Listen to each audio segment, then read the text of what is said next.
welcome everyone to this Noreste roundtable. We have opened this exhibition on September 16th, a virtual exhibition through the Center for Latin American Arts.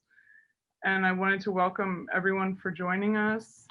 And we're very honored to have three artists here with us today: Rigoberto Gonzalez, Mario Jimenez Diaz, and Cesar Martinez.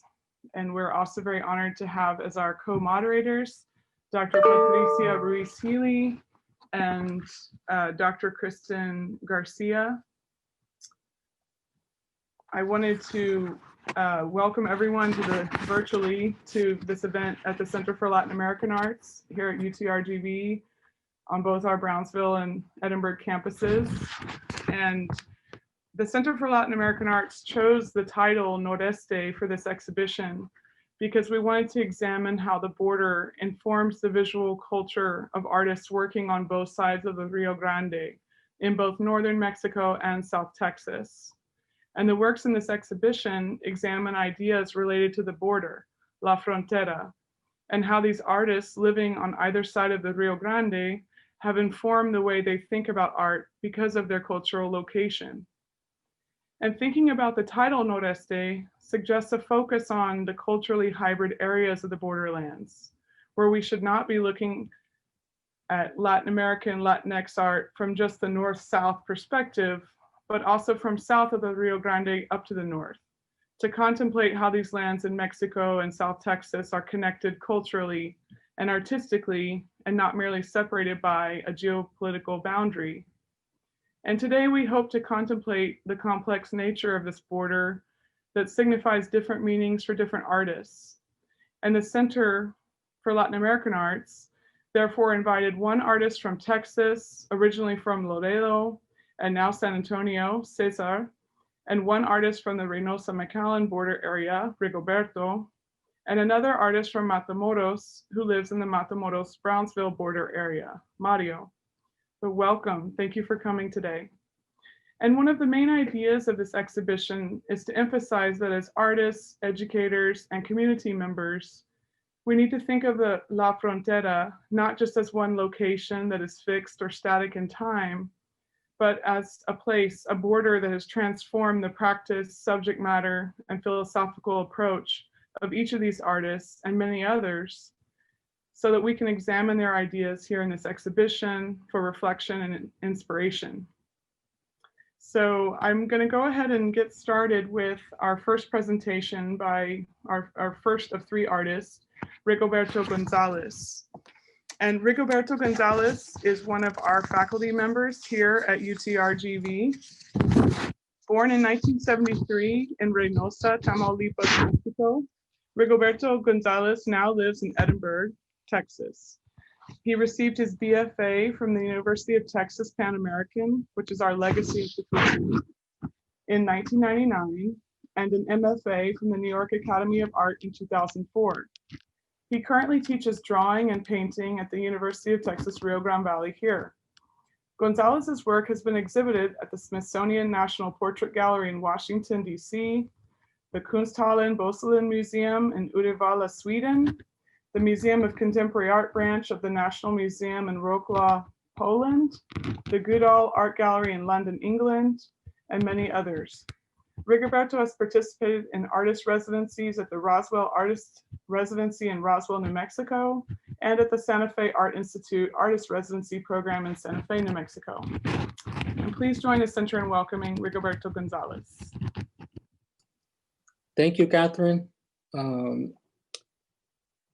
So I would like to get started by I would like to thank the UTRGV Center for Latin American Arts for hosting the exhibition Noreste.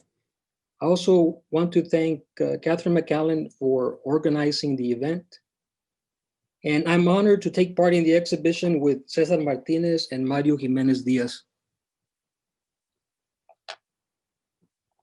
And so we can get started with the presentation.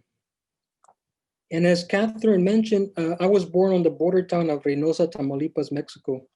It is across the Rio Grande from McAllen, Texas. I spent most of my adult life in South Texas, with the exception of a couple of years in New York City as an art student, and another couple of years in New Mexico living as an artist. The border, or la frontera, is an area I'm fascinated with and find rich with subject matter. I have decided to make it the focus of my work. From the dramatic events that occur along the border, such as the scene we see here, which is titled All That Is Beneath the Heavens. The painting depicts the almost insurmountable obstacles immigrants face on their journey to the United States. On the bottom of the image, you see a small group of immigrants that are in this journey. I also find inspiration in the everyday objects that surround my daily life, such as this still life of kilos of tortillas, objects so mundane that we often overlook their simple beauty. Now, we're just gonna go across the Atlantic briefly here. This is a image of the Konsthallen Museum in Sweden. And here we see a painting by one of my favorite artists, the Flemish painter, Jacob Jordaens. It's a painting of Mary Magdalene painted in about 1658. It is a painting in the style of the Baroque period. This is the style that moved me to become a painter. Next to it, on the same wall, you see that round tondo, that round painting. That is my painting, and it's sharing the wall with one of my heroes of Baroque painting. Baroque painting's narrative qualities, its ability to tell a story, are especially important to me. My paintings use the visual vernacular of the Baroque period to address contemporary issues of the border. I felt that the themes were highly dramatic, chaotic, exuberant, dynamic, and with a strong narrative element. All words that could easily describe the Baroque period. Among the general characteristics of Baroque art are a sense of movement, energy, and tension. Whether real or implied, strong contrast of lights and shadow enhance the dramatic effects of many paintings. Realism is another integral feature of Baroque art. The figures in paintings are not types, but individuals with their own personalities. One other thing that is important to me is the scale of the figures. Usually, artists of the 1600s would resort to using life-size figures in their work. This would give an even stronger sense of drama to the painting, a stronger sense of an actual three-dimensional figure stepping out of the canvas. And as I progress here, I would like to discuss a couple of social issues, briefly, that my work deals with, for example, immigration and the drug war in Mexico. And in 1994, the North American Free Trade Agreement went into effect and has now been renegotiated by the current administrations in power. NAFTA, for short, had some serious negative effects on the Mexican economy. NAFTA flooded the Mexican market with subsidized American crops, which jeopardized Mexican farms and the country's self-sufficiency. It drove down the price of crops produced by Mexican farmers. It made it difficult or nearly impossible for them to feed their families. What motivates a man to risk his life by crossing a river or a desert? What motivates a man to pick up a rifle and become a soldier in a cartel's private army? And the answer is not being able to feed their families. That is the motivation to take up these enterprises. And this is what NAFTA helped produce. Also, in understanding the recent immigration crisis, we also have to consider United States foreign policy in Central America.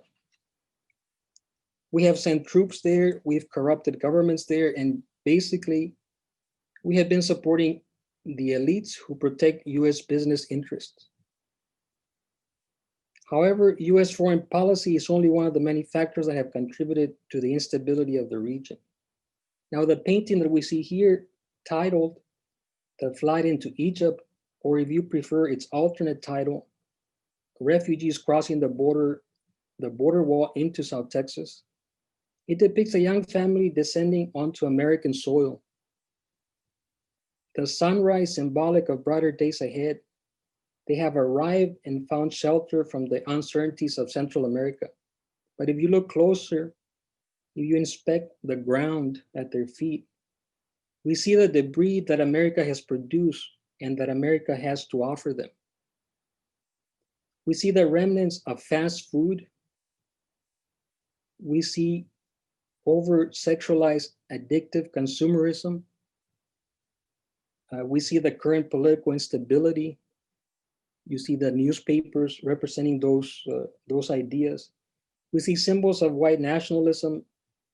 We see symbols of anti-immigration sentiment, and also a plague of biblical proportions, exemplified by the mask, if you see there at the bottom. Now, the following images deal with the drug war. Mexico has historically been a supporter of drugs, a supplier of drugs to the United States, especially marijuana and heroin. In the mid-90s, Mexico became the major route for transporting cocaine. This brought huge profits to the drug cartels. Currently, 93% of the cocaine coming into the US comes through the southwest border. Along with the increase in revenues came turf wars between the cartels for control of the lucrative smuggling routes. Ciudad Juarez, just across the border from El Paso, Texas, became the murder capital of the world. And across the river in the state of Tamaulipas, the turf wars continue. The painting we see here also has two titles, one that speaks to the universal themes and one that speaks to the particular or the current conflict in northeastern Mexico. It is titled Perseus with the head of Medusa. And it's also titled in Spanish, Mujer Zeta decapitada por el cartel del Golfo, or in English, a female member of the Zetas drug cartel beheaded by the Gulf cartel. It is in part a contemporary reenactment of Benvenuto Cellini's Perseus with the head of Medusa in Florence, Italy, and also references executions from narco-terrorism videos from the state of Tamaulipas. Para que aprendan a respetar is the title shared by the paintings of severed heads in the exhibition. It translates into so that they learn to be respectful. This is the message that is often left with the decapitated heads. The head removed from the body with a roll of gray silver duct tape. Duct tape is one of the preferred methods of immobilizing a victim and of silencing the victim, and decapitation the preferred method of execution by the cartels. The start of the drug war in Mexico coincided with the invasion of Iraq. The methods of execution and intimidation were largely copied from the acts of militant Islamic terror organizations. In the painting we see here titled La Guía, or The Guide, it depicts a scene that plays itself out daily along the border. It shows a couple who are being guided from Ciudad Juarez in Mexico to El Paso, Texas by a teenage girl. The story as it is depicted here was told to me by a friend. She confided in me that from the time she was 10 years old until her late teens, she helped her father, who was a coyote, a human smuggler, in smuggling and guiding people from Mexico into the US. She said, and in her words, it's what we would do for a living. We would just charge people whatever they could afford to give us. We crossed people from all over the world, Hindus, Chinese, Romanians, Nigerians. The scene is dramatically illuminated in the style of the Baroque masters I tried to emulate. The source of light is not revealed. The viewer is left to interpret the source of the light. And if you look closely at the banks of the river on the Mexican side, you see the same three figures just as they prepared to make the crossing. This adds the element of continuous narrative, which Renaissance and Baroque artists used to show different sequences of a continuous narrative on the same canvas. Now, behind the human drama, behind the figures, you see the modern Western landscape. It is the mountains behind Ciudad Juarez in Mexico, which have become populated by colonias or shantytowns. These shantytowns or this landscape is a direct result or consequence of the modern economic theory of globalization. In the mid-60s, Mexico launched a program of low taxes and lax environmental and labor laws to draw foreign companies to build assembly plants, maquiladoras along the Mexican border. Many foreign companies did invest in Mexico, which created a migration from the interior of Mexico to the border states. It created this sprawling shanty town that grew with no concern for urban planning. These shanty towns lack many of the basic necessities for people to live a decent life. They lack a functioning sewage system, access to drinking water, and proper nighttime illumination. With the closing of many of these assembly plants, which moved to other parts of the world, these areas along the border that were once promising job sources now have a population with high unemployment. In these colonias, in these shanty towns, it's where young men are drawn into the drug trade and work as hitmen or smugglers. It is in this dimly lit shanty town where girls go missing. It is where the young girls' bodies are found. It is where the word feminicide was born. This painting is titled Vallasera en Reynosa, or Shootout in Reynosa. People often ask me, who are the good guys and who are the bad guys? But the villains in this painting are only hinted at. The cartel gunmen here, the heavily armored soldiers, everybody in this painting I see as a victim. And I ask, who profits from such misery? And my answer is, it's the transnational corporations who lobby for free trade, who profit from the low wages paid in the assembly plants in border towns, the military industrial complex who profit from the military aid sent to Mexico to fight the drug cartels. And once again, the transnational corporations who run the for-profit prisons and detention centers where the immigrant families are held. The villains are also the many corrupt officials inside the Mexican Congress and state governorships who serve only their greed and ignore the needs of people they're supposed to serve. Men such as, unfortunately, it seems all the ex-governors of the state of Tamaulipas and the former Mexican Secretary of Public Safety, Genaro Garcia Luna, who is currently undergoing trial for drug trafficking charges in a New York District U.S. federal court.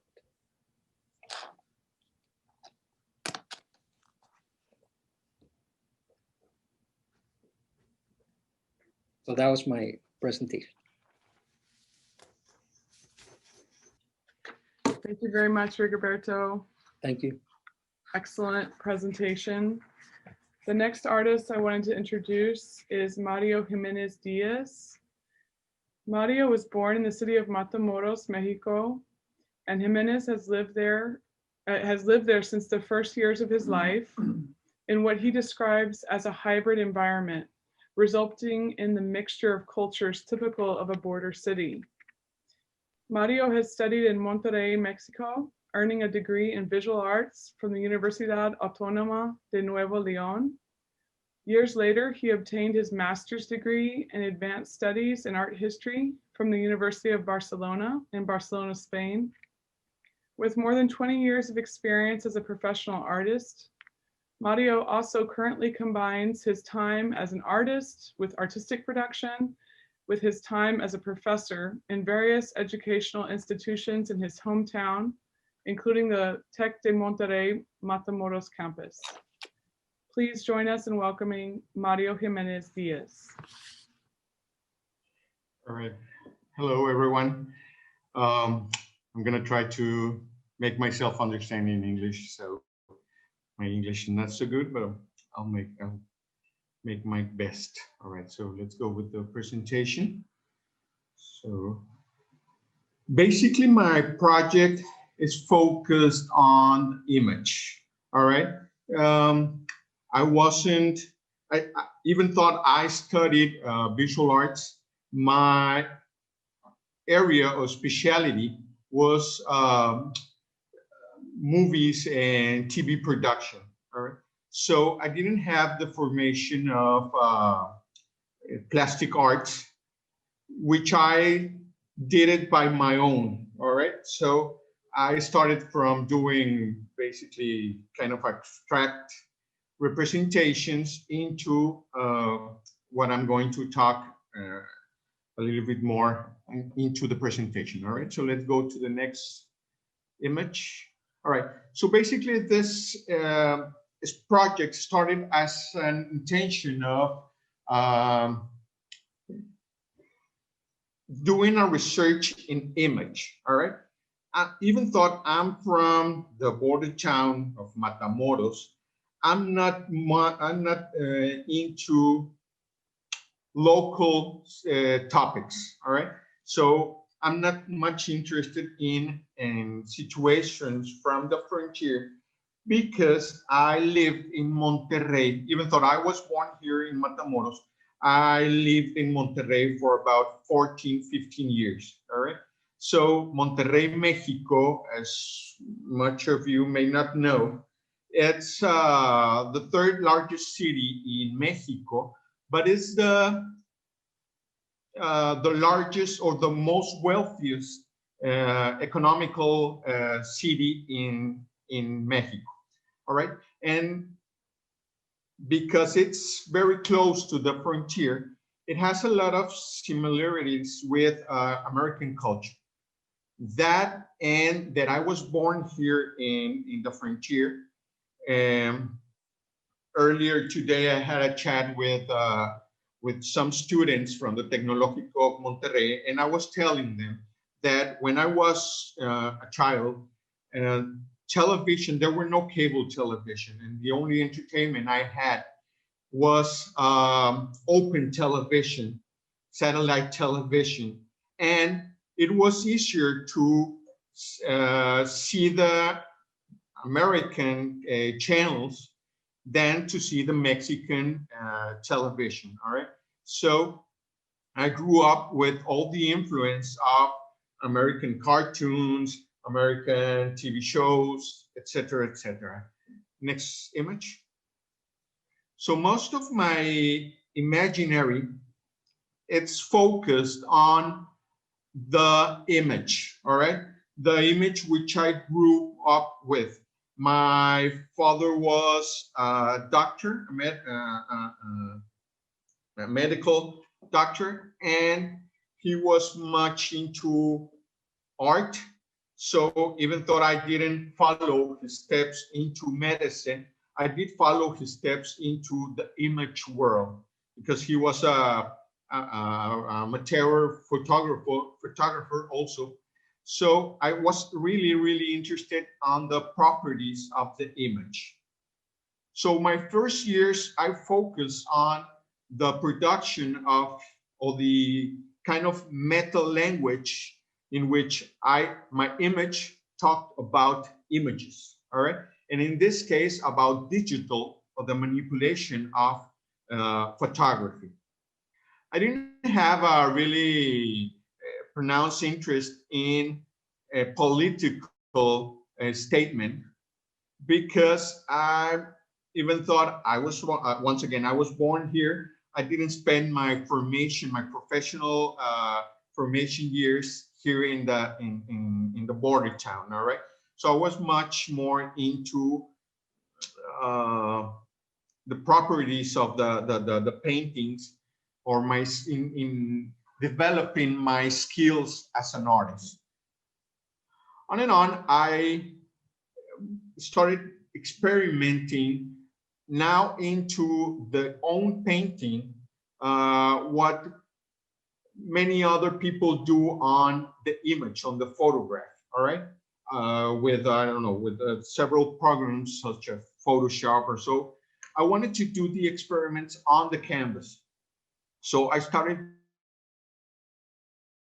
dealing with and the manipulation of, not the digital manipulation, but the formal manipulation of the image on the canvas.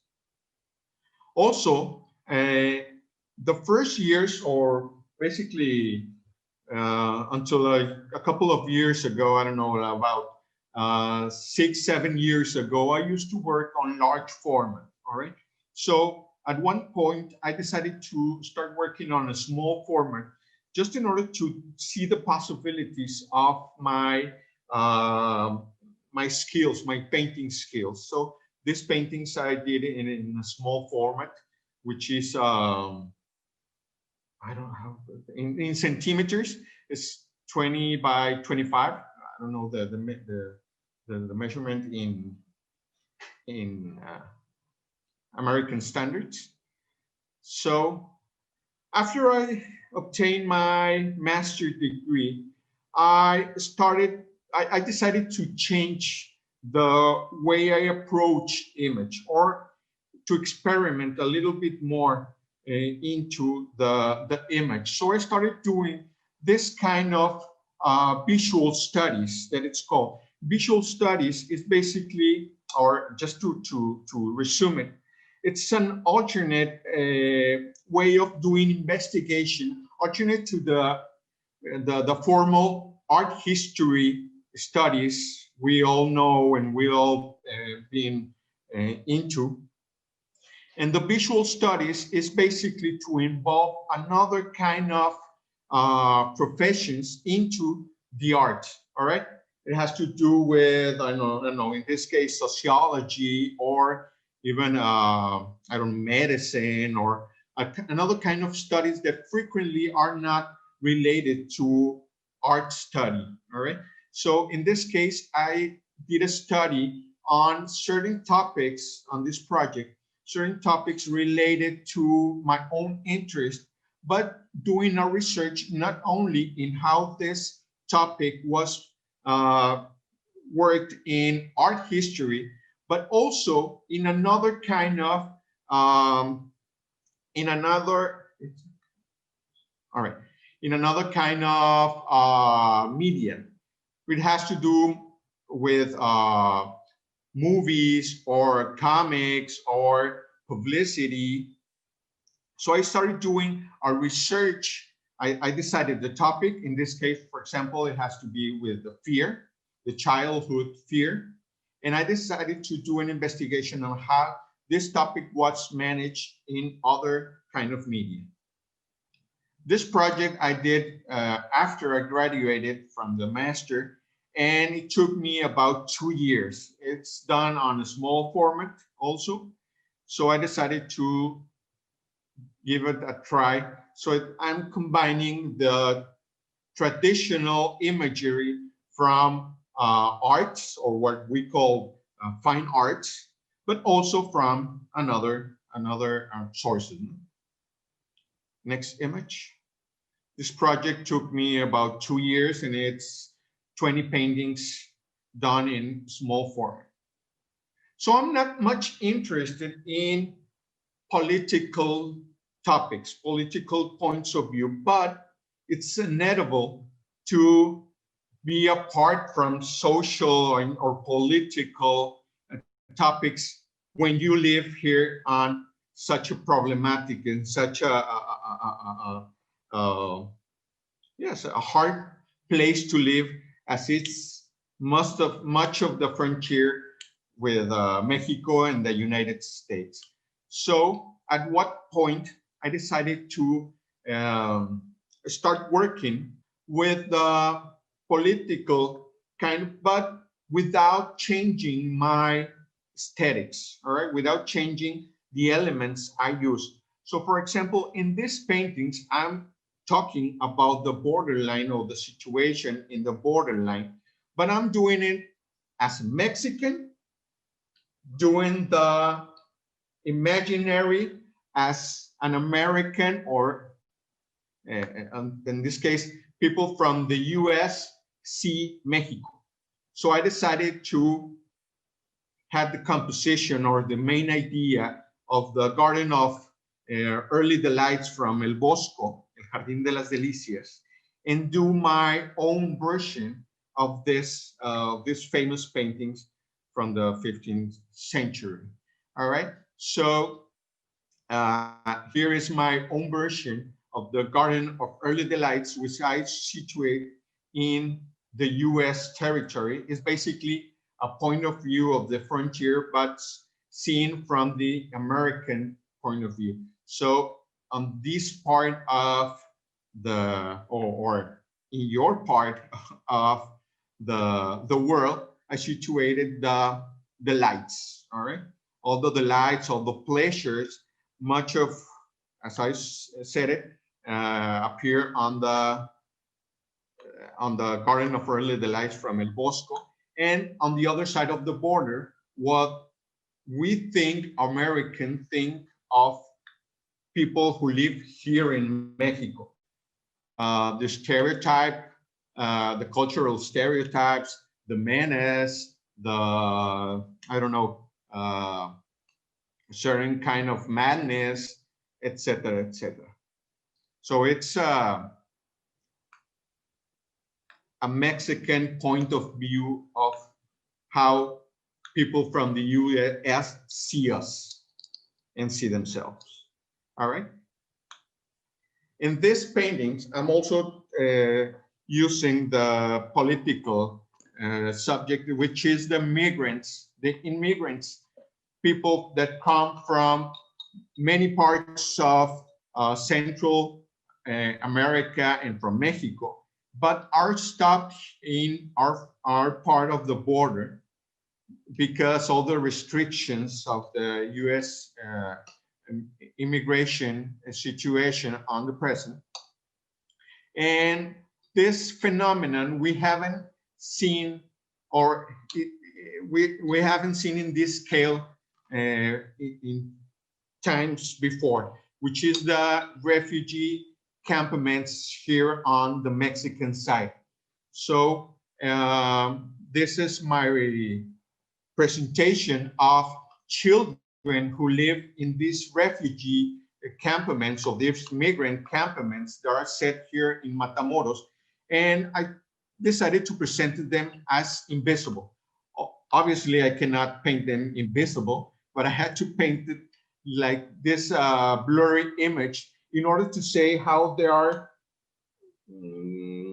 for most of the people here and on both sides of the river, these are not persons. These are just situations. So I decided to paint them like this, and obviously paint a lot of images related to their situation. So, for example, this first painting, the one in red, it's one of the first cases that happened this year.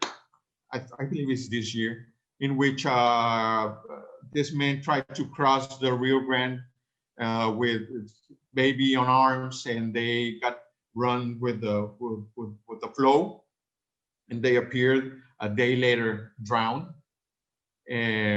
But also imaginary related to the situation. For example, the shoes of Dorothy here and the Wizard of Oz, like there's no place like home, or the car crash, the accident that occurs in many situations, the dead child that we see a lot of in cartoons, or even the hatred of the difference, or the people who are not as same as of us.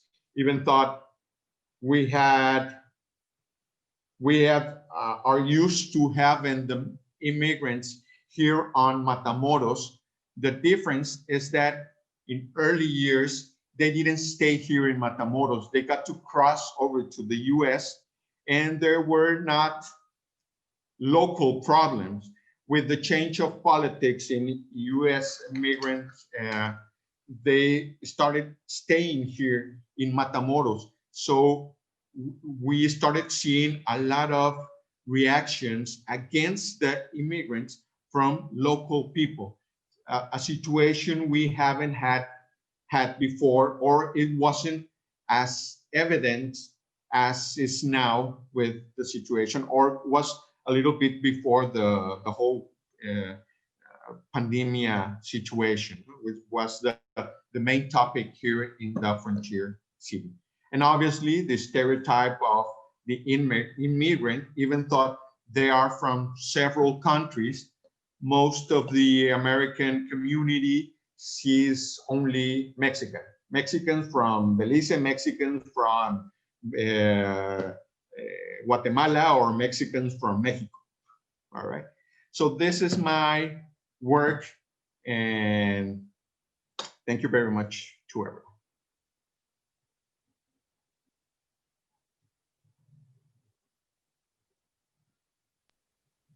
Thank you so much, Mario.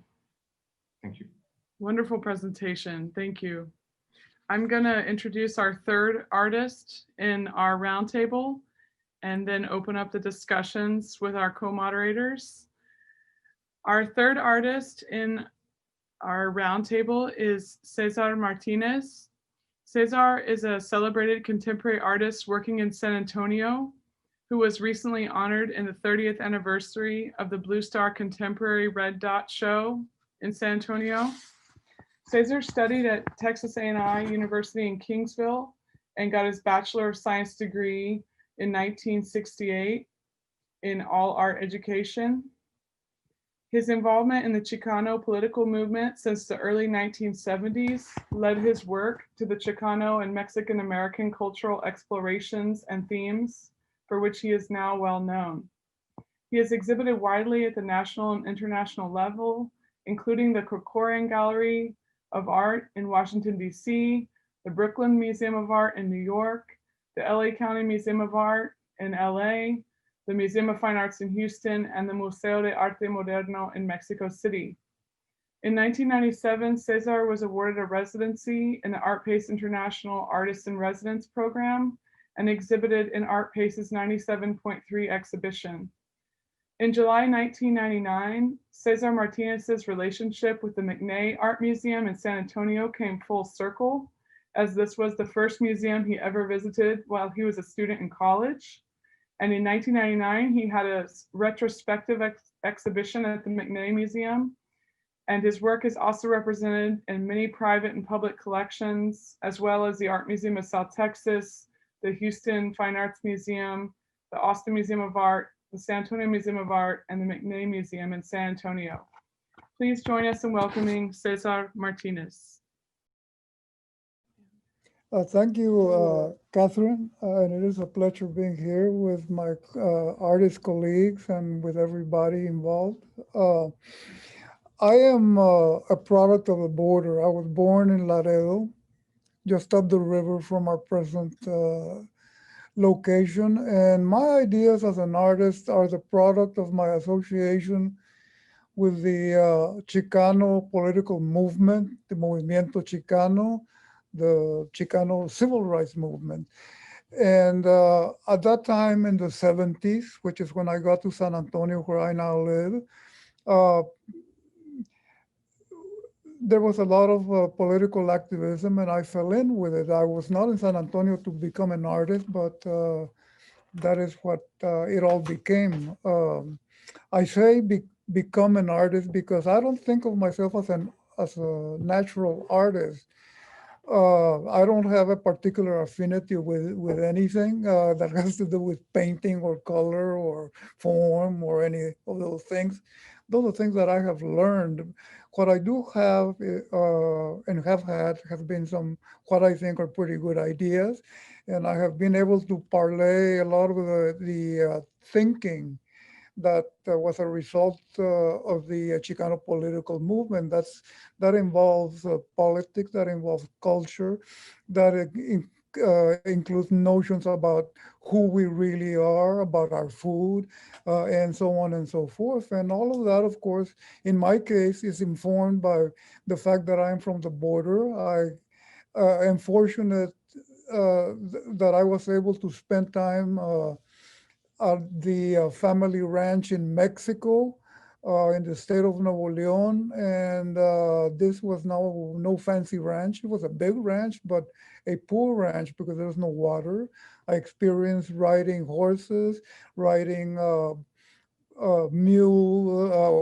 wagons pulled by mules, riding carts pulled by oxen, and so on and so forth. So all of those are what has formed my ideas and my notions of culture and also of the politics of culture and identity. So I'm going to show you some images. In some cases, I'm going to go fast because basically they're just something to look at. I operate at many levels. My work fits into 4 general series. One series of work has to do with personages or characters that I either saw or imagined, or when I was growing up. I call this the Vato Pachuco series. Other series that you will see are the what I call my South Texas series, which is about the geographical place where I have always lived. The other series is the Mestizo series, which is a broader look at culture that includes our own European roots. The other series is the Serape series, which is mostly just a visual thing. I do very pretty work sometimes. Some of the images, like the image you're seeing right now of a Bato guy, a dude from the barrio. Some people think that it's ugly, and I grew up in a culture that thinks that art has to be very pretty or very beautiful. Yeah. And the comment that I would get is pinta algo bonito, paint something pretty. So anyway, I ended up in my own way addressing that. But now I'm going to start talking about the series that we're seeing right now, the Vato Pachuco series. This first slide is called Vato con sunglasses because it is exactly what it is, a guy wearing sunglasses. And that has to do a lot to do with my idea of what a cool guy was when I was in high school way back in the 1950s. And I was trying to be like that. I was never Pachuco, I have to say. I'm not trying to pretend I was something I was not, but I did affect sunglasses and buttoning up my shirt like this guy. This piece has to do with a neighbor that I had who was a mechanic, and he was a big man, and he did not have any tattoos on his body, but his neighbor next door did have some tattoos. He had a huge crucifix on his chest. So I thought about that, and I kind of combined both of those neighbors and decided to do a man with tattoos. In those days, it was very common for men to have tattoos of women on their arms, usually nude women.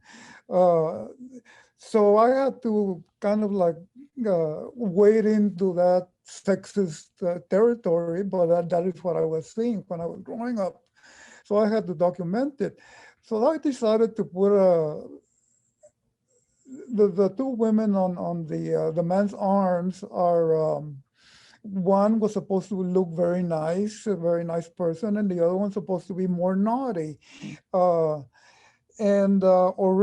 I was going to put a crucifix on the man's chest, like what I had seen, like my neighbor. But I decided, well, wait a minute, there's something going on here. This seems to be a theme about attitude, macho attitudes about women. And so I decided, well, let's make it about women. So I put the ultimate woman, La Virgen de Guadalupe, on the man's chest. So this is El Hombre que le gustan las mujeres. This one is kind of like, I heard a woman friend of mine refer to another woman as having big hair. And I said, I like that, big hair, the notion of big hair. So this is my, how I express that. This is mujer con big hair. This is simply a person that I call El Indio because I had several friends who were called El Indio when I was growing up. So I had to deal with that. And why are they called El Indio? Well, it has to do with looks. It is a superficial thing in some ways. In other ways, has deeper cultural implications about how people are perceived, skin color, and so on and so forth. You cannot have missed the fact that some of the other pictures paintings that you saw, the color of the skin is not natural. That was my way of addressing skin color and the prejudices that go with that. But it was also my way of neutralizing that. Okay, you don't like black people? Well, this guy is purple. You don't like brown? Well, this guy is yellow, and so on and so forth. And so anyway, that's part of the idea of this series. This is based on La Chata, a character called La Chata, and it's based or simply based on a neighbor who was a big woman, big general, jolly woman, and she was very popular in the neighborhood, and so I had to do La Chata, and that's it. This is a more, well, it is still somebody from the 50s, I guess, or 60s actually. But this one is actually based on, it is not wholly imaginary, it's based on a friend of mine who looks like that. And it's simply a guy wearing a very colorful lime-colored and black shirt. Colors like pink and lime were very popular with the young men of the 60s back home in Laredo. This one is actually, I found a picture of somebody in a Chicano magazine, a Chicano publication. And he was a boxer from a long time ago, the 50s, I think, maybe the 40s. And he was called Shorty, but I liked his type and his looks, the way he looked. And so I did a painting of him. It's called simply Shorty. This one is a period piece. Nothing comes out of a vacuum. I have my sources. And over the years, I have kept a very elaborate scrapbook full of images that I got out of the media, out of the newspaper, especially from the obituaries, where I can see pictures of people from many years ago. So this was a woman that who died, unfortunately, had to. It was very old when she died, but this picture was probably taken during the 1930s. So I call it Señora Estrada during the 1930s. This is what in the barrio we call the veterano, an older guy who dressed like a pachuco with a suit and all of that, the whole costume, you might say. And these guys interest me very much because they're based on real people that I grew up with. And this is the latest painting that I have done from this series. The last slides from this series are pencil drawings of new material that I'm developing, and I am particularly interested in depicting the other guys. This looks similar to the previous painting. This is another take on the mujer con big hair. I actually have an obituary picture of somebody that is very accurately like that. This is a younger man from the 1950s, just a character. A lot of people say that when they see my work, they say, oh, I know that guy, I know him, I've seen him. And that is part of the idea. I'm trying to create characters that are out of the Chicano experience of growing up Chicano in a Chicano barrio. So all of these are recognizable to a lot of people. They know them, it seems. And that was the whole idea, not the whole idea, but a good part of the idea, or where I get my kicks from this idea. Here we're going into my South Texas series. And in the South Texas series, I found it necessary to actually include material that I have found in South Texas, like old pieces of metal, corrugated metal, rusted metal, old plywood that is weathered by the by the weather, badly weathered, eroded old lumber. And the theme of this particular piece is about an institution in South Texas, which is deer hunting. I used to hunt when I was younger. I no longer do that. I simply do not get any pleasure out of killing animals. I did not know better at the time, but anyway, that is my. I think it's important to state state our attitude. I'm not against hunting, but I don't care for it. And I had a friend who was called El Cono. So the title, I don't even know why we called him El Cono, but he was called El Cono. And he loved hunting. That's all he talked about. I remember that when I visited him, uh, he would get exasperated with me. He would say, háblame de carabinas, talk to me about hunting, about rifles. And I was talking about art and things like that. But anyway, uh, uh, it is part of my experience. This image might be very familiar to those of you from the Rio Grande Valley because this is a sort of like an unofficial saint, Don Pedrito Jaramillo, who has a shrine in Falfurrias. And I grew up with this image because there was my grandmother would grow herbs and then sell them for very little, really.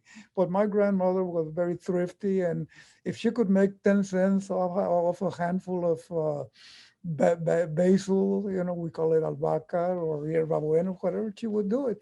And we would go to a collection point, which traded under the Don Pedrito logo or name.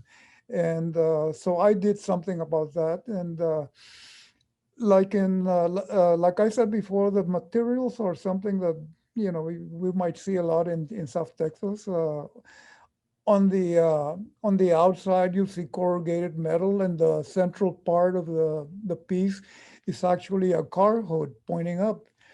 And so I did something that was kind of churchy, a little bit churchy looking. And the title of this is, I forgot the title. It's Unofficial Saint, or no, okay, I remember the title now, I'm sorry. Canonization in South Texas by an imaginary pope, and that is, the Pope is me. This is kind of like, this is like a bit of a collage and a painting. That's a small piece. And it has a dust devil, a remolino, which we see a lot of around here in South Texas because of the hot weather. It is the sun that generates the air currents. And those always fascinated me. At the family ranch, I would sit very fascinated on the rice. And I could see way out in the distance, and I could see several remolinos going around and way out in the distance, and that always fascinated me. This is simply an expression of that. There's also at the bottom part of the piece, there's a piece of shed snake skin that I found. And I collaged it on there because there's a lot of rattlesnakes in South Texas. And it is unfortunate that rattlesnakes are killed on site sometimes. I don't do that. Just watch yourself. This piece is kind of like took on a life of its own. When I did it, it was simply going to be a cover for a literary journal called Huizache out of the University of Houston at Victoria. My friend, the writer Dagoberto Gilb, was behind it, and he asked me if I would do a cover, and I said, well, sure. And what would be appropriate, I asked him, and he went on and on, gave me a spiel about the significance of jaguars in the mythologies of Mesoamerica, all the way down to South America. And I said, well, I mean, I already knew that. I said, well, okay, yeah, sounds good. Yeah, okay. And then he said, and by the way, the school mascot is a jaguar. And sure enough, they had a beautiful bronze sculpture of a jaguar. But it brought back things I already knew. I knew that at one time there were jaguars in South Texas. They became extinct in 1940 when the last one was killed in the Kingsville area. And there's a very sad picture if you Google it. There's a very sad picture of a dead jaguar hanging by the neck, being displayed by hunters. So this is a kind of like a wishful thinking about jaguars, bringing them back, but that's probably very difficult now with that stupid fence that is going up. But it is also about the ocelots, which we still have a lot of around here. This is another construction out of old metal that I found, and it's simply about the border. You see a lot of icons and a representation of a river that I found in a codex, an ancient codex. You see water bottles, you see ladders, you see binoculars that represent the border patrol, and you see people kind of jumping over and tracks of people who get away, who kind of elude the vigilance and get through. So that's what that is. These are images from the Mestizo series, and these are simply expressions of symbols. Cattle came from Spain, so I did a representation of that, and that represents Europa. The jaguar, of course, is Las Americas, and I incorporated in a person morphing into that. And this is the sum total of that. It's kind of a representation of our being mestizo, but in animals terms. And there is a manifestation of this in a relief sculpture at the University of Mexico in Mexico City, but it is in terms of human beings. I think this is pretty obvious what it is. I call it Mona Lupe, the epitome of Chicano art, and it's kind of like critical. I thought that the Virgen de Guadalupe was being used excessively in our work, the work that Mexican Americans or Chicanos were doing way back in the 70s. And I said to myself, I'll never do it. Well, guess what? I got this idea and I joined the club. So there it is, Mona Lupe, the epitome of Chicano art. This is another mestizo manifestation of both cultures, Europe and Las Americas. This is the Serape series, and this is basically eye candy. Not much political significance, but I think that there is cultural significance. And this is a collage employing beer bottle labels from the Dos Equis bottles, and also tinsel and things like that. And this is just my version of a Serape. This is another on the Dos Equis theme. This is a painted Serape and acrylic on paper, and it is the color of Dos Equis amber, or amber colored beer. This is the lager counterpart, but it is not the color of the beer, it is the color of the bottle. I grew up with a kitschy border culture of bullfighting paintings on velvet, and this is my contribution to that, to kitsch.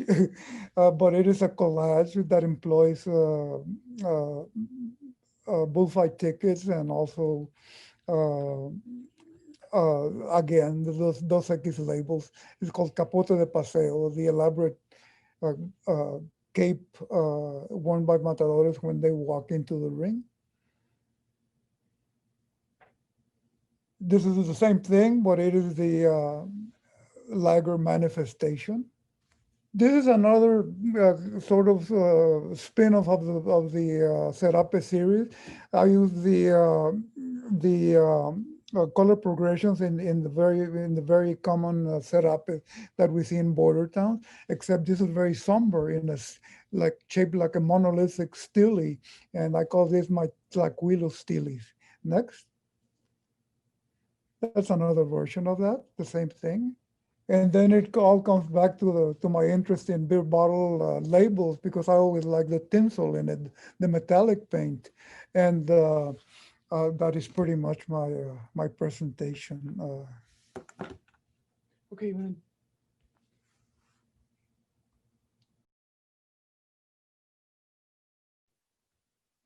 thank you so much, Cesar. Now we're going to open up the discussion with our moderators, Patricia Ruiz-Healy and Christen García. And they are going to ask the artists questions and alternate in their inquiries. I'm going to briefly introduce Patricia and Kristen for everyone to know more about them. Patricia Ruiz-Healy holds a PhD in Latin American Studies from the University of Texas at Austin, and a Master of Arts in Art History from UTSA. She's the author of the book Matthias Goertz, the subject of her PhD dissertation, and several other exhibition catalog essays. She is the owner and director of Ruiz-Healy Art, founded in 2004, and Patricia has curated over 100 exhibitions and published 40 exhibition catalogs. Her gallery specializes in contemporary works of art with an emphasis on Latinx and Latin American artists, as well as working with prominent Texas-based artists. As an art historian herself, she sees the importance of documentation and of furthering scholarship in these fields. A longtime resident of San Antonio, although born on her family ranch in northern Mexico, Patricia lives in San Antonio now and divides her time between San Antonio and New York City, where she opened a branch of her art gallery in 2019. She has served on many boards, including the San Antonio Museum of Art, the Museo del Barrio in New York City, and the San Antonio Public Library.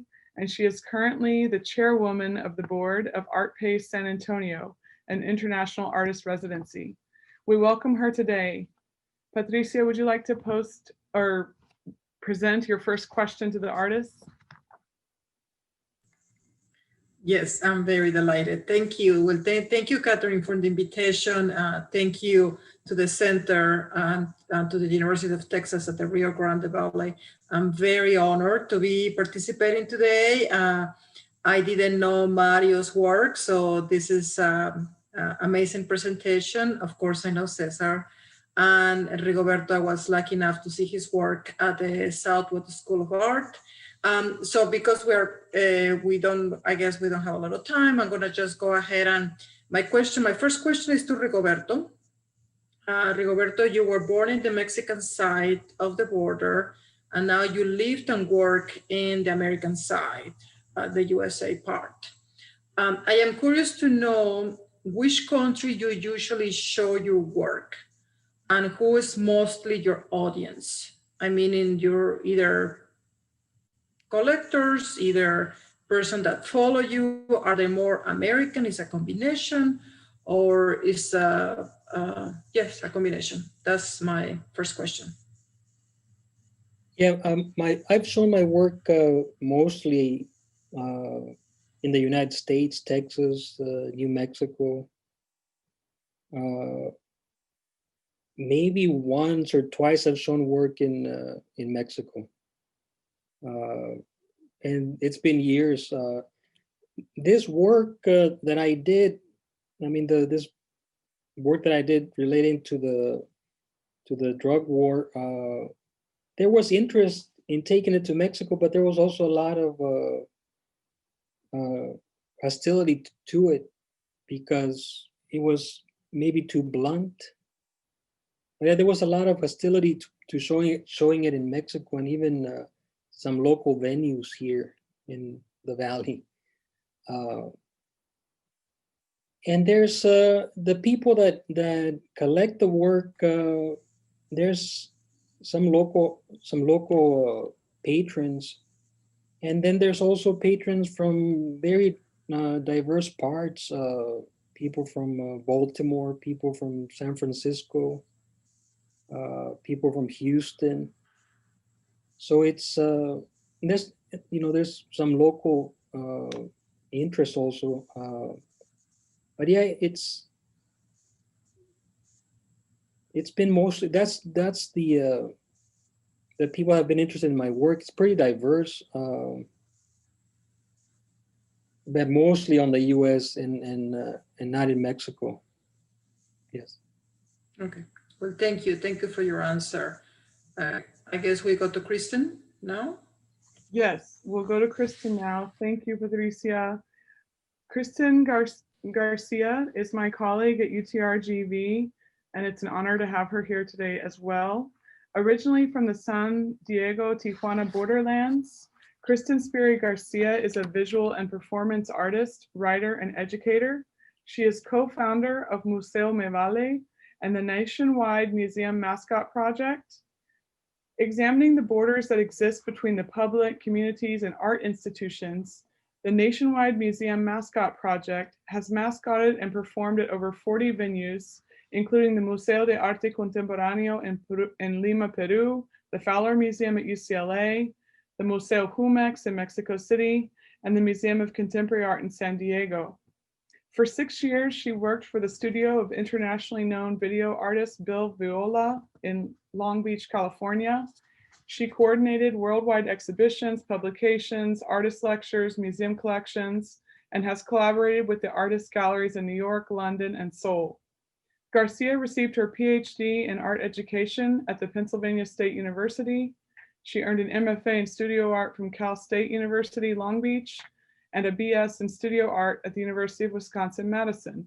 She is now an assistant professor at the School of Art at UTRGV, and she lives between South Texas and LA with her family. It's an honor to have you, Kristen. Thank you, and we welcome your first question to the artist. Thank you, Dr. McCallum. It's great to be here with you all. Thank you so much for the invitation. As someone who specializes in studio art practice and education, I have a question that I'd like to direct to all three of you.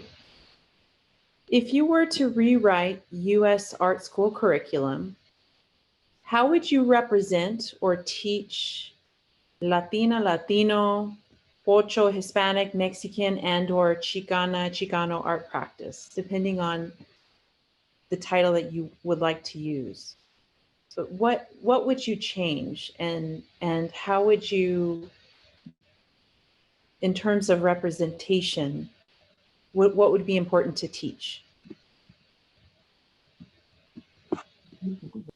Question. I'll take it off mine. Okay, you want to go ahead?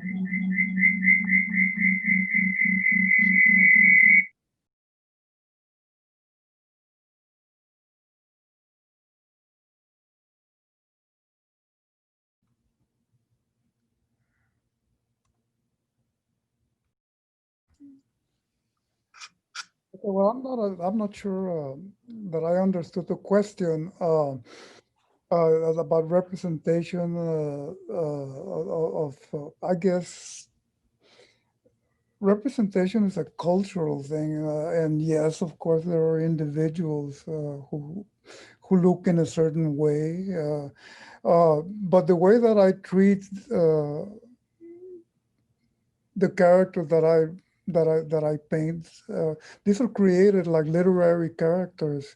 They are semi-fictional, but on the one hand, I think that a writer's characters come alive. They probably represent more than reality actually does, and that is what makes those characters so wonderful and so understandable and so recognizable. And in my work, I can only say that that I work with those notions in my head, and like I think I said it before, that sometimes people tell me, I've seen that person. I know el hombre que le gustan las mujeres. And when I hear that, I know that I have been touching a nerve somewhere, and that I am being understood. So I hope I addressed what you asked. Thank you. Yes, that was part of it. Another part of the question relates to the underrepresentation of Latinx art within higher education and within education. And another part of the question was for you or the others is, what would you do to change that? Or what would you teach? Or how would you teach differently to include people of Latin American descent within US curriculum? Oh, okay, I get you very well. I think that is an institutional question. I'm not affiliated with institutions, so I think that there are mechanisms for that, but it also has to do with understanding that there are major differences, cultural differences, of course, and that there's many ways of discriminating. It can be on sex. It can be on gender choice. Well, not choices, but people who are gay. Okay, you accept them. It is unfortunate that we're living in an era where bigotry has gone mainstream. I mean, I've never in my life seen so much bigotry on television coming out of people's mouth. We live in the age of documentation, in that our telephones are video cameras. And there are so many every day in the media. I see a new instance of somebody who was videoed saying outrageously bigoted things, whether it be to gays or to Chicanos or to blacks or to anybody who can be discriminated on will be discriminated on these days. So how do we fix that at the institutional level? Well, I think that there needs to be that understanding at that level, and be more inclusive. It's an affirmative thing, sort of an affirmative action thing, that needs to take place. Well, what will be the catalyst? I don't know, but I think maybe us discussing it here has something to do with that. Well, I certainly do hope so. But there's many points of view, and of who we are, and so on and so forth, so go figure. That's the best answer that I can come up with. I'd like to give the question, give it a try. I mean, I taught public schools. I taught art at the high schools for about 10 years. And I know the challenges and how unrepresented Chicano artists, Latinx. To me, Latinx it's a new term. I'm still trying to get a hold of the term. But what I would do, and what I actually did in my classroom when I was teaching at that level, whatever lesson I was covering, I always try to bring in an artist, especially an artist that I knew.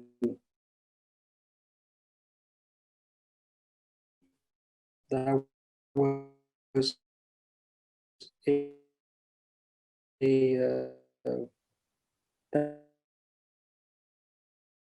was a Chicano, large mural size portraits of cholos and cholas, and all his work would really engage the students, because they would see part of their culture reference in my lectures, in my demonstrations, in the assignments. I'd also try and make my aware of the work of Luis Jimenez. He's a sculptor out of El Paso. Benito Huerta.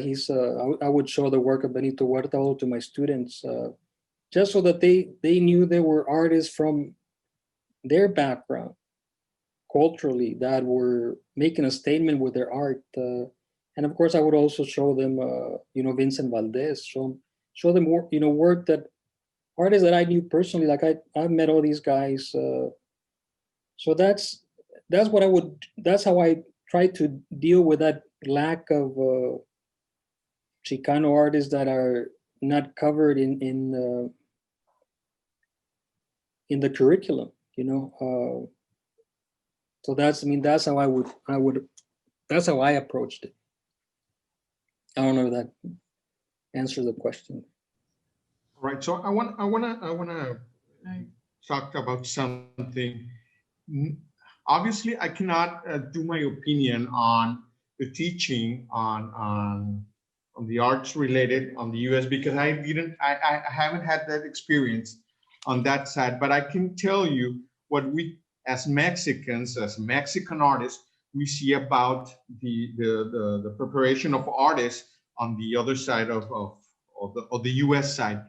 And it's always been a thing that we see that many of the young artists or the recent artists from the US side are being, what's the word? Their only topic, it's related to Chicano art. When we hear that, I know there's a new artist working on, we all immediately think, all right, he's gonna talk about Chicano art. Why? Because most of the artists that are from the Rio Grande Valley or that we know about, they're talking about the same thing. And it's kind of weird for us here in Mexico, because as Mexicans, I was talking with Carlos earlier today, as Mexicans, I don't have the necessity of reassuring my position as Mexican. I don't have to talk about my Mexicanity in my artwork, because I'm too sure that I'm Mexican, that I don't need to talk about that. For me, there are other things more important that to reassure my roots or my past, because I don't have that necessity. And it's always been kind of intriguing or something that it's very common that there are many artists on the US border region. They are talking about the roots, the Chicano arts, and I don't think it's bad, but the thing is that most of them are using basically the same iconography. They're not experimenting with other kind of arts, and in order to talk about the roots or the Chicano, and that's something that I don't know. It's kind of it shines on for us in Mexico, seeing the artists on the other side of the river. That's my only point of view. I agree to a certain point with Mario, because I've lived here most of my life, but I consider myself Mexican, and like I was referencing my experience, teaching. I've always felt a disconnect with my students that are Mexican American. I'm Mexican. I was born in Mexico, and so I would do this because to engage the young minds and to get them involved in art. But I agree with what you're saying, and I'm somewhere along the same lines that you're discussing. My work doesn't deal with Chicano themes. I'm an artist from Mexico that was born on the border, and I consider myself a social realist. I'm just depicting the reality that I've seen growing up and in the culture around me. But also we have to, I think, make a distinction. The concerns of the Chicano artists are totally different than your concerns as an artist, because the culture is different. There's might be only minimal similarities, but it's a different world, and I'm somewhere in between. I understand that's a different culture, but what it's kind of shines on, I don't know if that's the word, but what jumps into is that even though I don't know that much artists on the US border, I do know a couple of them, and much of them are talking about the same thing. It's like here in Mexico, it's expected that artists from Mexico talk about their Mexicanity, and it's or the same topic, and that doesn't happen. But here in Mexico, for what I think, but in the U.S. or at least in the border, there are many people talking about the same thing in different ways, but about the same thing.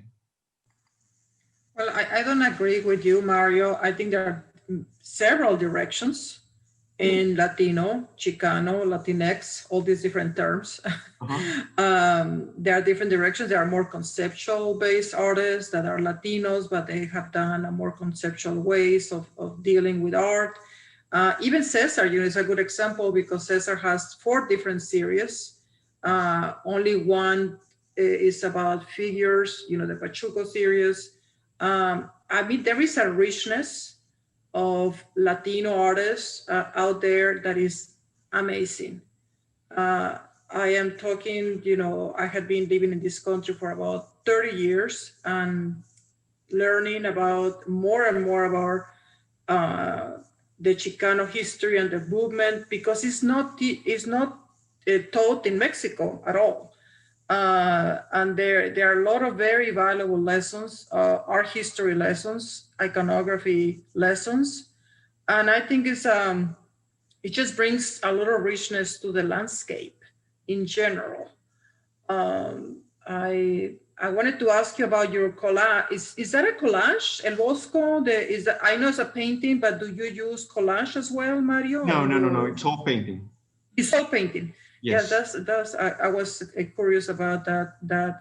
And I think your work, maybe you don't address, your work maybe is more like a blurred border. There is not a border, but there is in a way, because obviously you use the Mickey Mouse, that is an icon of American culture, right? And then you use the mariachi on the Mexican side. So it's a blurred line, not as straight or as the figures done with Rigoberto Gonzalez that deal with deal with human trafficking. That actually this human trafficking happens in a lot of places, not just on the Mexican border. So here's Mario's work. So I just wanted to bring you that point, and just to finalize. I'd like to hear from Cesar as a kind of the veterano of the 3 artists here present today. What will be your, and Cesar has fought many battles. I mean, he was a writer in the 70s, an activist. He photographed murals back in the 70s all over the Southwest. He got a grant for that. A very generous grant. But Cesar, what would you recommend to Latino artists, to young Latino artists that are coming to the forefront to become more visible, to be more part of the conversation? I think that there have been a lot of inroads, but still the visibility, especially in museums, is not there. And we represent, I say we because I just became an American citizen actually last month, and I'm very proud of that. So that the Latinos represent 80% of the population in the United States, and we don't have that percentage in museums, not even closer. So what would you, I mean, maybe that's it's probably a bigger discussion, but I just wanted to get your insight. So, I mean, shall we do another revolution, Cesar? What do you think we should do? Well, let's start a revolution. I would like to generally address what the dialogue that we were having here, and what I think I bring to this discussion is that I am a much older generation than the other 2 artists, and my reality was different when I started exploring my own culture, because I didn't even know what I was. I knew I was a Mexican American. We were calling ourselves Chicanos. Should our work be called this or that? I wanted to be a contemporary artist, and so did most of my colleagues. To this day, some of them who clearly are doing work that is similar to mine, and which I eventually embraced the term Chicano art reluctantly, but I embraced it because I said to myself, it's a good fit. That's what you were exploring. But there were other artists who were exploring those same things, and they never came to terms with that.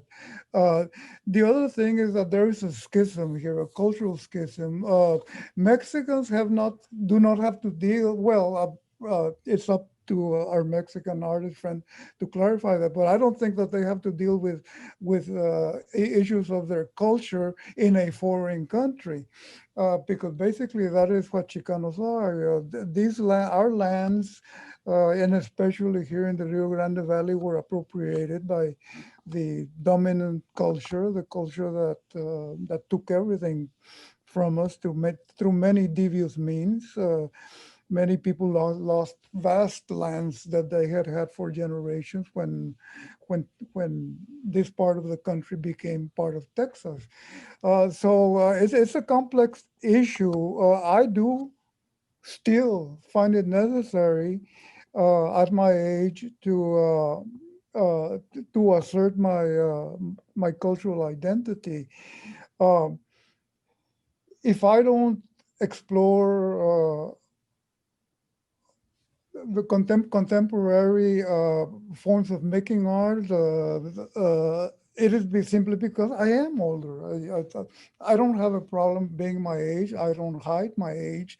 I've noticed that a lot of older artists don't mention their birthday, their birth, the year of their birth in their resumes or in things, in articles about them.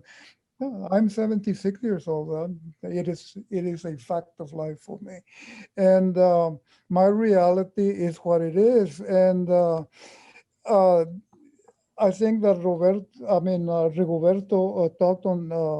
talked about something that I was discussing with somebody this afternoon. It is about coming to terms with the term Latinx. Is that how you pronounce it? Is it Latinx, Latinx? I don't know. And I have a notion of what that means. It is a new term that young artists are using. It is not a term that I use. I don't even use the term Latino.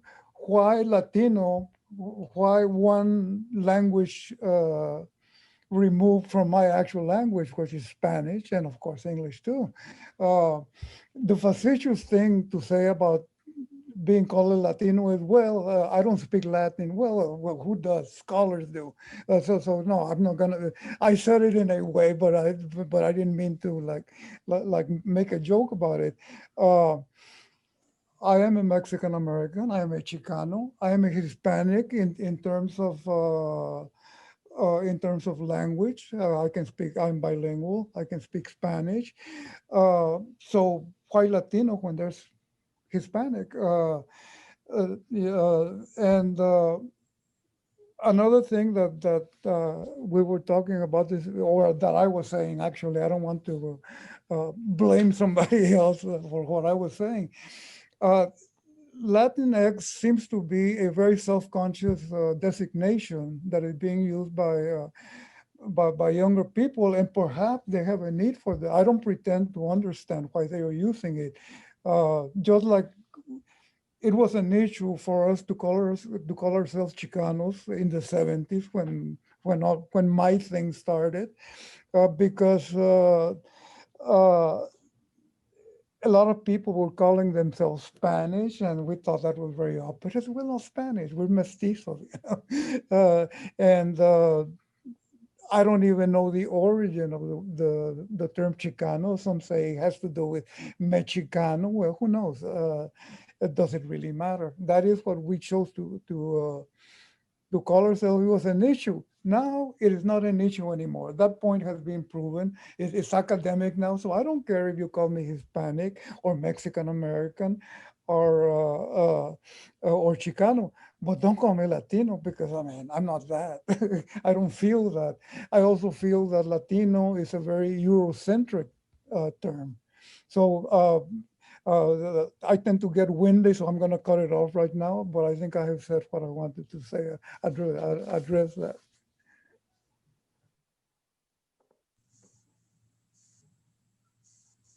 Thank you. Catherine, do we have time for more questions, or is that it for tonight? Shall we invite the audience in? Are you double muted?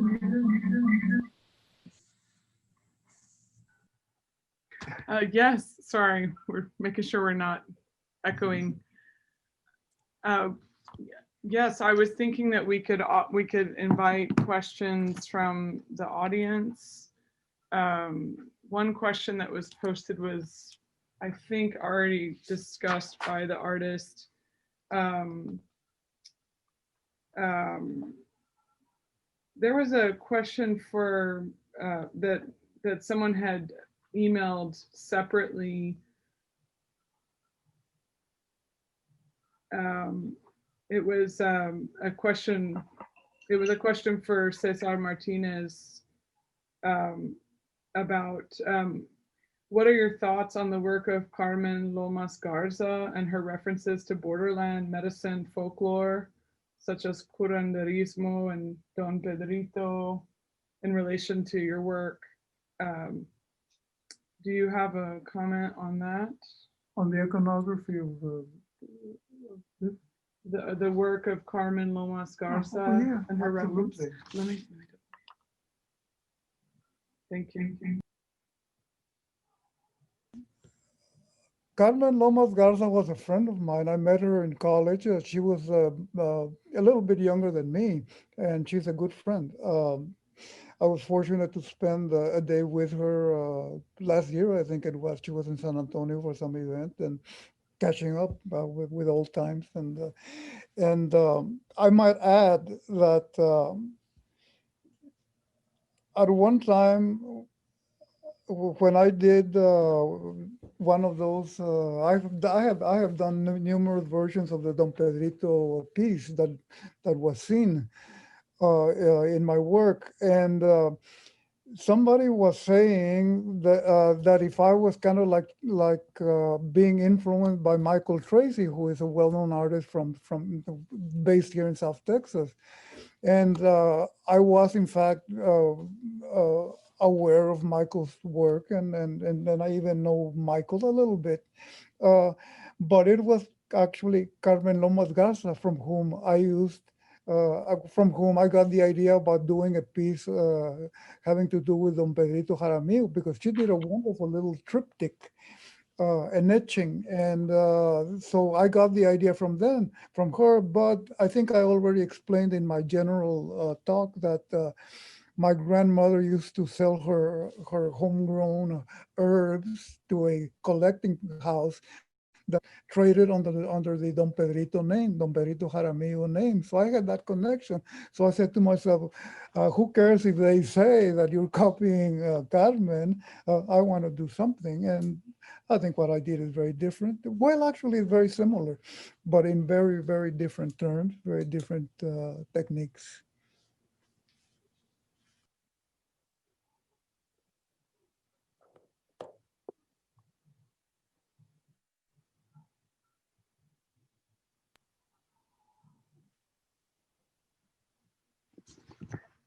Okay. I had a question, a final question maybe, because I think we've addressed all the questions in the chat and question and answer sections. If anyone has a question, please post it to the Q&A, or oh, these are open. Okay, we had someone ask a question.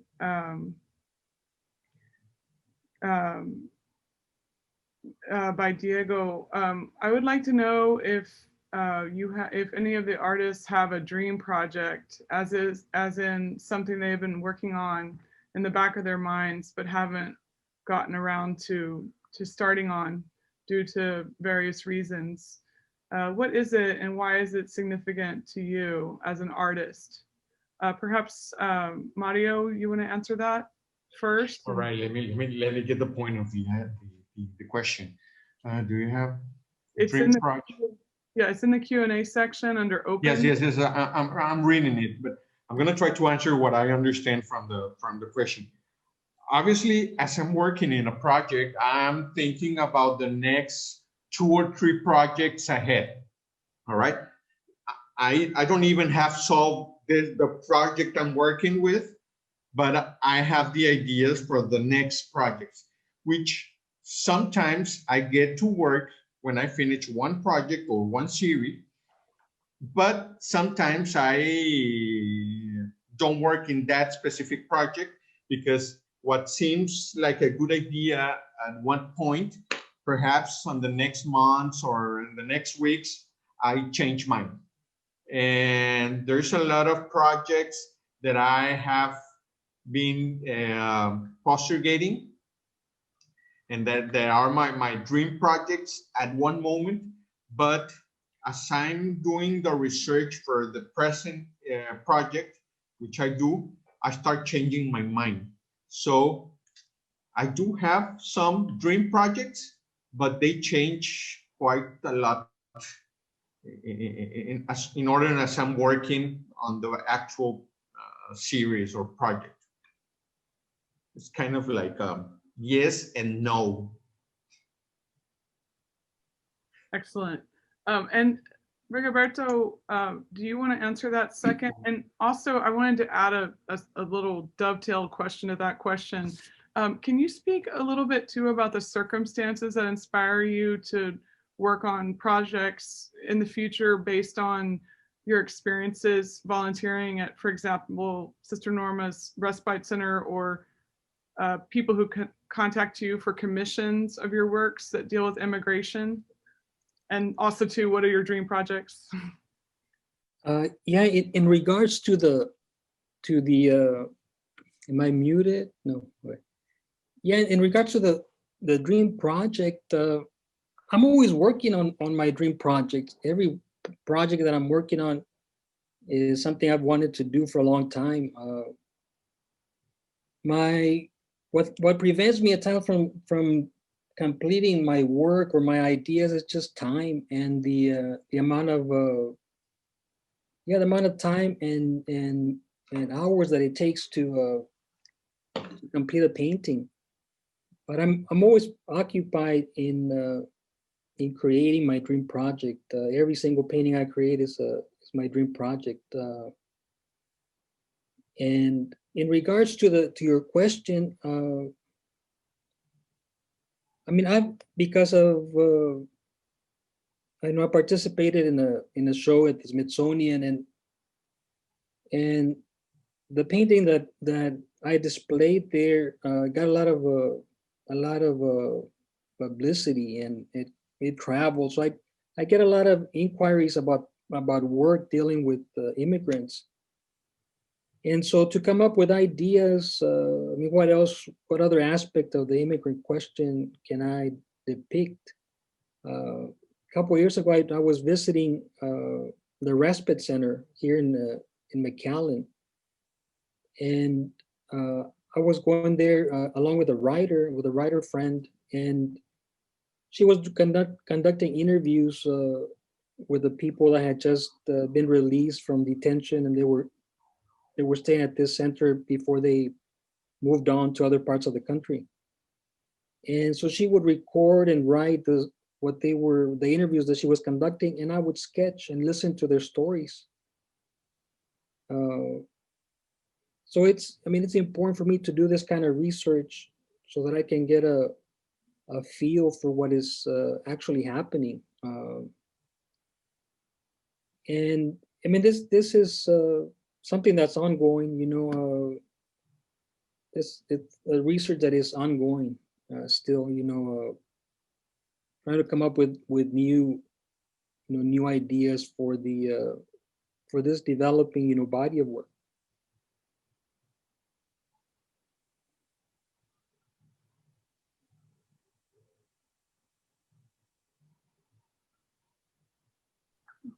Okay, excellent. Thank you so much.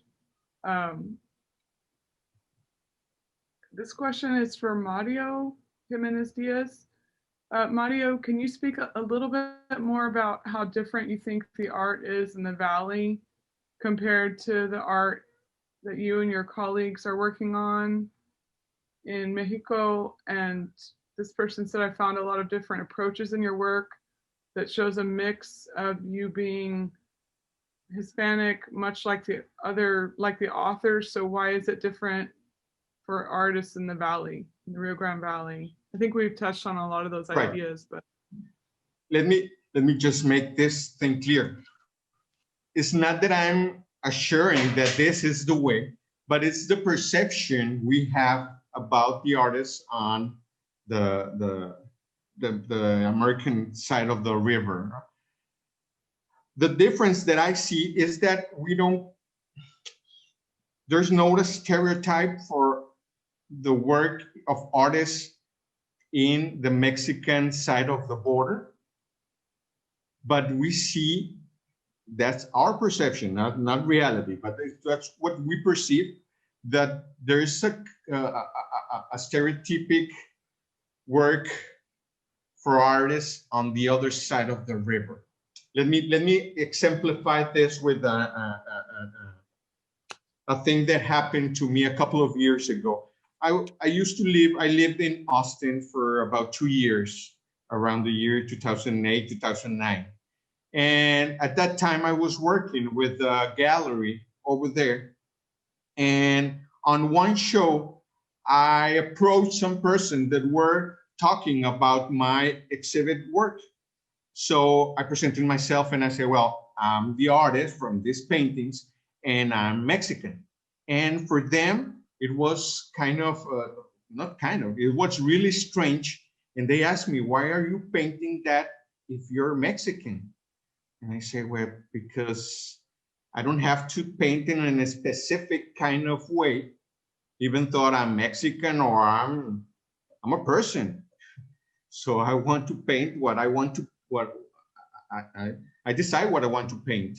And it's not, for me, it's not because of my nationality expected to paint on a certain kind of iconography or a topic. And that's the difference that we see from artists from this side of the border to artists from the US part, all right? And it's our perception, or at least my perception of the difference. I don't know if I explained myself. yeah, that's a great answer. We have a question for Patricia. As a Valley resident, we continue to feel we need representation. How do we create opportunities for artists to showcase their work in a region that seems to leave its art scene behind at times?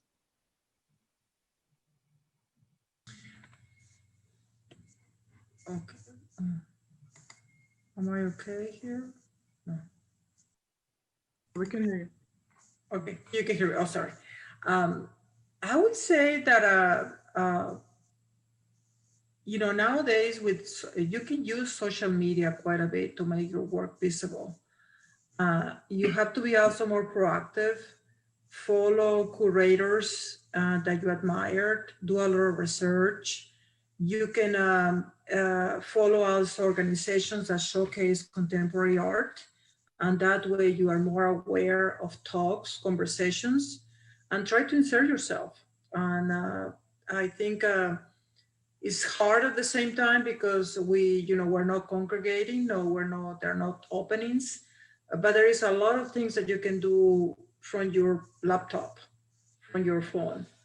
And I think that's one of the advantages of this moment. For me, for example, that I used to travel so much back and forth between Texas and New York, this time that I am now not traveling has allowed me to do other things. So it's one of the silver linings, I guess, of the COVID-19. And we just have to just keep going. And if you want to get in touch with me, go to the website, or you can just do info@Ruiz-Healy Art, and I'm happy to answer any other questions. Thank you, Patricia. You're welcome. And our last question is from one of our colleagues, Professor Lyles. And this is a question for all three artists, and this might be a nice question to end on. How do you see your work or aspects of your work as an effort to affect change?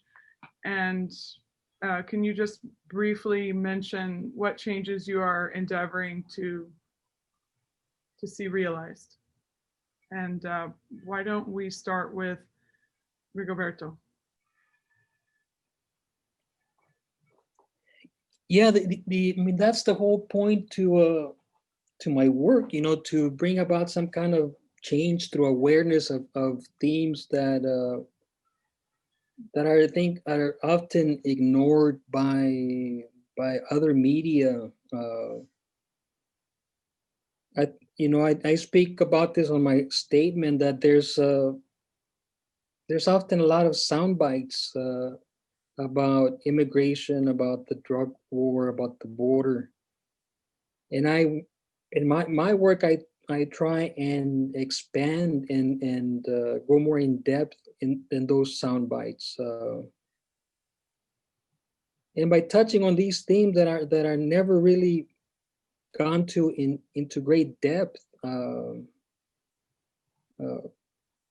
mean, like the theme of immigration. We're in a political,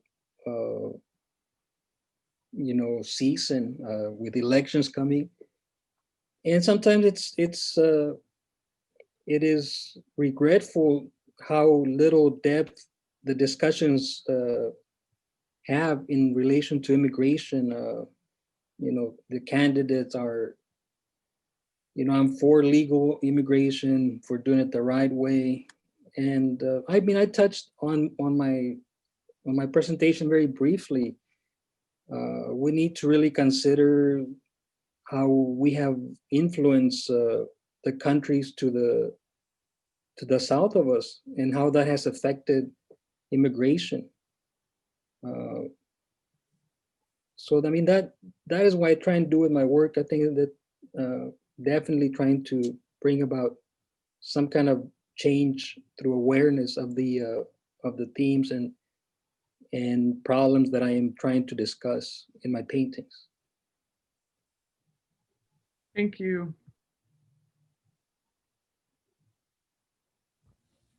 I don't think that that art changes anything physically. Art is it's an intellectual manifestation, and it is manifested visually or sometimes in different art forms, conceptually or sculpturally, and so on and so forth. But at its most important level, I think art can have the ability to persuade minds, perhaps, persuade minds to rethink certain and certain entrenched ideas, and I could probably go on and on babbling back and forth about these things, but no, I don't think art changes anything except minds. Maybe I'm being unimaginative, but it is the way it is for me. Thank you. Well, in my case, because my work is not a political issue, I don't do, or it's not very obvious that political is my point of interest in my work. But I do consider myself also an artist, but also a teacher, all right? So I use most of my paintings in order to exemplify what I'm trying to teach to my students. But not into the topic that they are going to talk about. I'm just about the possibilities of how they're going to approach what they have to say. That's the thing I consider is important about my work. Not only aesthetic, but the way they're going to abord their topics or what they're going to say with their words. All right, and try to explore more, or to not to be afraid to explore another ways of telling their or working their images differently than in the traditional way. That's, I don't have a political point on my painting. Okay, thank you, Mario. And Mario brings up a very important point that as educators, either in academia or in the professional art world, or even as parents and artists ourselves, it's important to rethink ideas about culture and reconsider often misunderstood cultural identity, and how these ideas can be expressed visually in contemporary art, and also complicated. And one of the goals of the Center for Latin American Arts is to raise awareness of the talented artists like yourselves working in this binational region, and to encourage other young artists and community members living on the border to participate in creating an artistic community, for us all to embrace other ideas and celebrate this binational, bicultural, and bilingual region that's so unique. And I hope that we can provide support for the arts and culture into the future, so that we can help build up and transform our communities. And I want to thank you all for participating, for sharing your ideas and your expertise. And again, we're honored to have your ideas, and we hope to keep in touch in the future. This roundtable will be posted on our Center for Latin American Arts website at utrgv.edu/CLAA.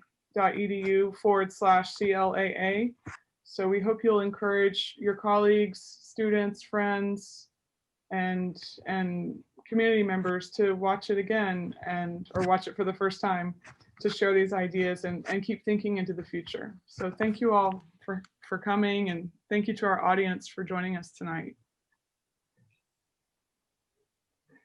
Thank you. Thank you. Thank you so much. Bye. Thank you. Thank you for having us. Thank you. Thank you, everyone. Gracias, Carlos. Thank you, Ms. McAllen. Yes, thank you for reminding me, Mario. I want to thank Carlos Limas and Angel Scardino, and for helping orchestrate tonight, especially Carlos. Thank you so much. Mil gracias. And also thank you, Carlos. Yeah. Also, thank you, Daniel Imbong and Carol Lopez, for your support too, in helping us share the news of this and bring it to fruition. So thank you to those who work so hard at the Center for Latin American Arts that make this possible. Have a great night. Gracias.